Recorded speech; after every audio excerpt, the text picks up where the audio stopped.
नमस्कार साथियों, स्वागत है आप सभी का सत्य एक्सीलेंट यूट्यूब चैनल पे। आज की डेट में बात करेंगे 11/7/2023 अर्थात आज की डेट में जो पेपर हुआ है आईटीएस सेकेंड ईयर के छात्रों का, उनका यहाँ पर आंसर की आपको बताएंगे। और जो छात्र कल की डेट में एग्जाम देने गए थे, कल की डेट में मैंने आंसर की बताया था। यदि आपने वो वीडियो नहीं देखा है तो आपको यूट्यूब पर मिल जाएगी, वहाँ से आप सर्च करके देख सकते हैं। या आप चाहें तो आप इसका पीडीएफ भी प्राप्त कर सकते हैं। पीडीएफ प्राप्त करने के लिए आपको टेलीग्राम ग्रुप ज्वाइन कर लेना है। टेलीग्राम का लिंक आपको इस वीडियो के डिस्क्रिप्शन बॉक्स में मिल जाएगा। तो चलिए यहाँ पर क्वेश्चन सॉल्व करते हैं। और जो भी छात्र मेरे कॉलेज से गए थे एग्जाम देने, जो कि आज की डेट में 3 या 4 छात्रों का ही आज की डेट में एग्जाम था, तो यहाँ पर उन्होंने जिस तरह से बताया कौन-कौन से क्वेश्चन आए थे, सभी क्वेश्चन हमने यहाँ पर कवर कर लिया है। तो वीडियो को आप ध्यान से देखिएगा। पहला क्वेश्चन इसमें उन्होंने बताया कि पहला क्वेश्चन पूछा गया था, डिवाइस सिंबल का नाम क्या है। यहाँ पर जो आप एक सिंबल देख रहे हैं, इसका यहाँ पर नाम पूछा गया था कि इसको किस नाम से जाना जाता है। देखिए, इसको साथियों बोला जाता है डायक। और यहाँ पर आपको इसमें जो देखने को मिलेगा, सबसे पहले आपको बता दूं, कुछ इस तरह जो है इसमें आपको यहाँ पर फिगर में देखने को मिलेगा। आप ध्यान से देखिएगा। और इसमें जो आपके होते हैं साथियों, 2 डायोड होते हैं और दोनों डायोड क्या होते हैं, एक दूसरे के विपरीत होते हैं।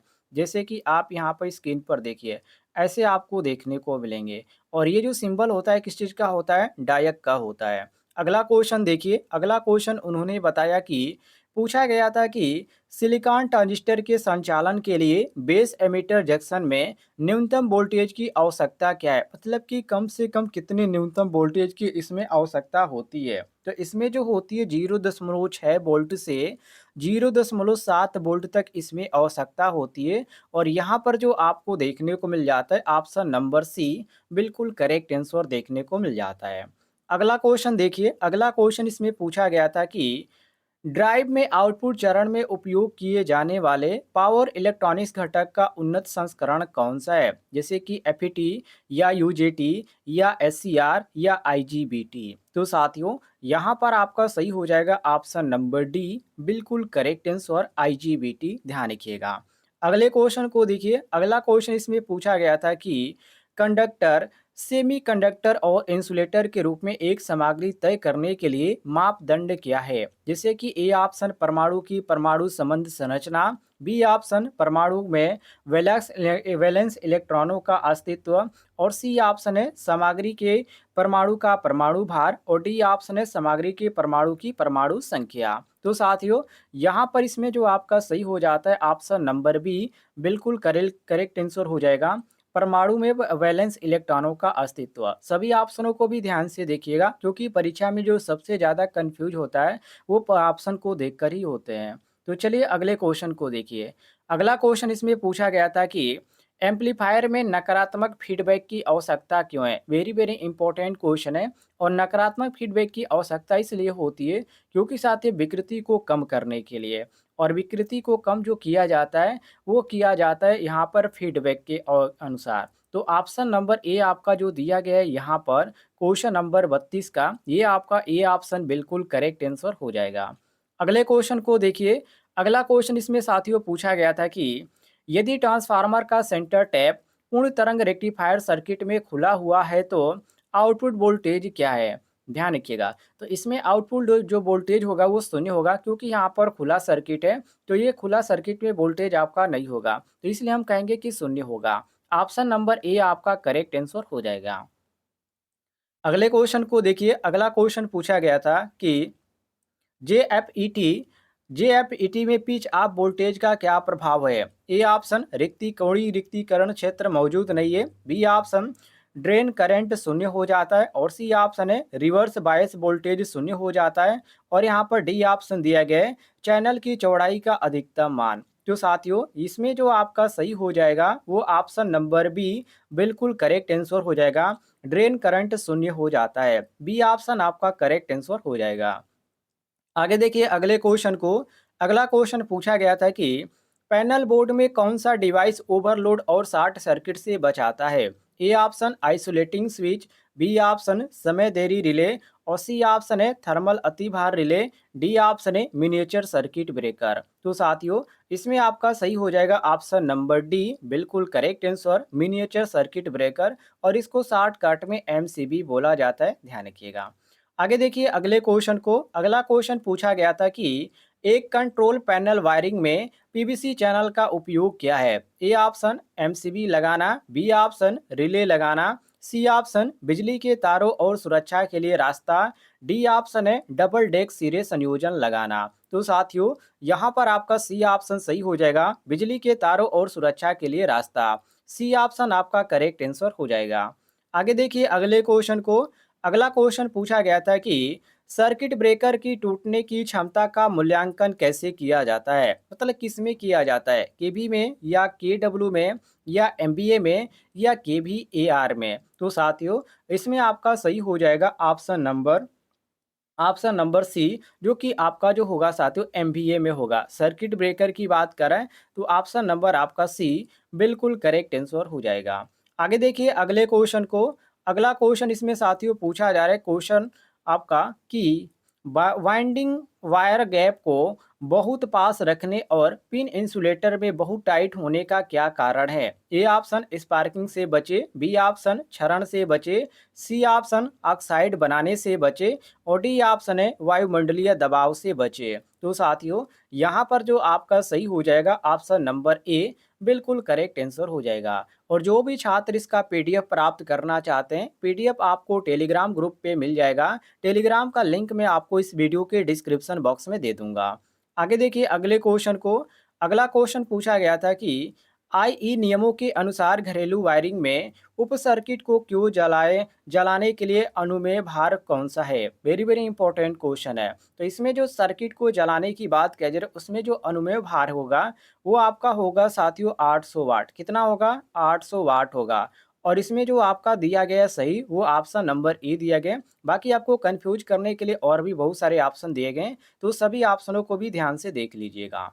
आगे देखिए अगले क्वेश्चन को। अगला क्वेश्चन पूछा जा रहा है कि वितरण प्रणाली में वितरकों के लिए सब स्टेशन को कौन सी विद्युत लाइन जोड़ती है? जैसे कि A option feeder, B option वितरक, C option service line, D option service main. तो साथियों, यहाँ पर आपका सही हो जाएगा ऑप्शन नंबर ए, जिसको फीडर के नाम से जाना जाता है। ए ऑप्शन आपका करेक्ट आंसर हो जाएगा। अगला क्वेश्चन है, जिसमें अगला क्वेश्चन में यहाँ पर पूछा गया था कि स्टीम पावर प्लांट में इकोनोमाइजर का कार्य क्या है? इकोनोमाइजर का कार्य क्या होता है? इकोनोमाइजर का कार्य होता है फ्लू गैस द्वारा फीड पानी को गर्म करना। और यहाँ पर आपका जो दिया गया ऑप्शन नंबर सी में, ये आपका क्वेश्चन के अनुसार सी ऑप्शन करेक्ट आंसर हो जाएगा। अगले क्वेश्चन को देखिए। अगला क्वेश्चन इसमें पूछा जा रहा है कि एक भावनात्मक रूप से बुद्धिमान व्यक्ति, ये आपका शायद कंप्यूटर से क्वेश्चन पूछा गया था, ठीक है, एम्प्लॉयबिलिटी स्किल से। इसमें पूछा जा रहा है कि एक भावनात्मक रूप से बुद्धिमान व्यक्ति खालिस्तान में सक्षम होगा। ए ऑप्शन उनकी भावनाओं को प्रतिबंधित करें, बी ऑप्शन दूसरों की भावनाओं को नियंत्रित करें, सी ऑप्शन अपनी और दूसरे की भावनाओं को नियंत्रित करें और डी ऑप्शन है कोई नहीं। तो साथियों, इसमें जो आपका सही हो जाएगा ऑप्शन नंबर सी बिल्कुल करेक्ट आंसर हो जाएगा, अपनी और दूसरे की भावनाओं को अनियंत्रित करें। सी ऑप्शन करेक्ट आंसर हो जाएगा। अगले क्वेश्चन को देखिए। अगला क्वेश्चन पूछा गया था कि स्व परिचय में खालिस्तान के बारे में बुनियादी जानकारी शामिल है। जैसे कि ए ऑप्शन शैक्षणिक, बी ऑप्शन पारिवारिक पृष्ठभूमि, सी ऑप्शन रुचियां और डी ऑप्शन ऊपर के सभी। तो साथियों, यहाँ पर आपका जो सही हो जाएगा ऑप्शन नंबर डी बिल्कुल करेक्ट आंसर हो जाएगा, ऊपर के सभी। डी ऑप्शन आपका करेक्ट आंसर हो जाएगा।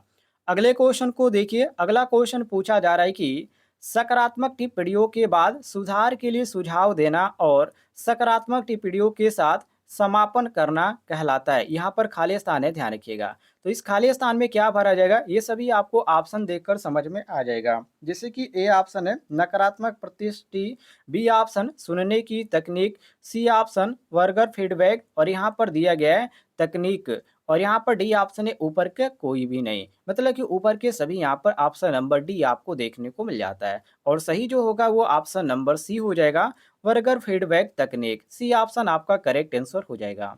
अगले क्वेश्चन को देखिए, क्वेश्चन नंबर 121 को, जिसमें साथियों पूछा जा रहा है कि अनौपचारिक संचार में से खालिस्तान की बचा जाना चाहिए, जैसे कि व्यापार, बी ऑप्शन ग्राहक संपर्क, सी ऑप्शन औपचारिक ईमेल और डी ऑप्शन है ऊपर के सभी। तो साथियों ऑप्शन नंबर डी आपका सही हो जाएगा, ऊपर के सभी, ध्यान रखिएगा। अगले क्वेश्चन को देखिए, अगला क्वेश्चन, ये क्वेश्चन आपका वर्कशॉप कैलकुलेशन एंड साइंस से पूछा गया था कि एक वृत्त के गुरुत्वाकर्षण का केंद्र कहाँ होता है। एक वृत्त के गुरुत्वाकर्षण का केंद्र कहाँ होता है। ए ऑप्शन इसके केंद्र में, बी ऑप्शन इसकी त्रिज्या में कहीं भी, सी ऑप्शन इसकी परिधि पर कहीं भी और डी ऑप्शन है उसके व्यास पर कभी भी, कहीं भी। तो साथियों इसमें आपका सही हो जाएगा ऑप्शन नंबर ए, इसकी त्रिज्या में कहीं भी। ये आपका ए ऑप्शन, सॉरी यहाँ पर आपका ए ऑप्शन दिया गया इसके केंद्र पर, ये आपका ए ऑप्शन यहाँ पर दिया गया, ध्यान रखिएगा। अगले क्वेश्चन को देखिए, अगला क्वेश्चन पूछा गया था इसमें, ये भी आपका वर्कशॉप कैलकुलेशन एंड साइंस में ही है कि स्नेहन को बनाए रखने के लिए किसी मशीन की दक्षता क्या है। जो एफिशिएंसी होती है वो यहाँ पर पूछा जा रहा है। तो इसकी जो एफिशिएंसी होती है वो आपके इंक्रीज होती है, तो ऑप्शन नंबर ए बढ़ेगी, ए ऑप्शन करेक्ट आंसर हो जाएगा। अगले क्वेश्चन को देखिए, अगला क्वेश्चन पूछा गया था कि इलास्टिक पदार्थ कौन सा है, जैसे कि नायलॉन, बी ऑप्शन पॉलीस्टेरेंस और यहाँ पर सी दिया गया सेलुलाइड और यहाँ पर डी ऑप्शन दिए पॉलीकार्बोनेट। तो साथियों इसमें आपका सही हो जाएगा ऑप्शन नंबर ए, ये ऑप्शन आपका बिल्कुल करेक्ट आंसर हो जाएगा। तो जो भी छात्र आज की डेट में गए थे एग्जाम देने, उन्होंने इतना क्वेश्चन बताया कि सर आज की डेट में यहाँ पर जो जो याद था उसमें इतने क्वेश्चन मुझे याद है, ये क्वेश्चन पूछे गए थे और सारे क्वेश्चन मैंने यहाँ पर कवर कर दिया है। और ये थे आज के क्वेश्चन पूछे गए। यदि आप इसका पीडीएफ प्राप्त करना चाहते हैं तो टेलीग्राम ग्रुप ज्वाइन कर लीजिएगा, लिंक आपको इस वीडियो के डिस्क्रिप्शन बॉक्स में मिल जाएगा।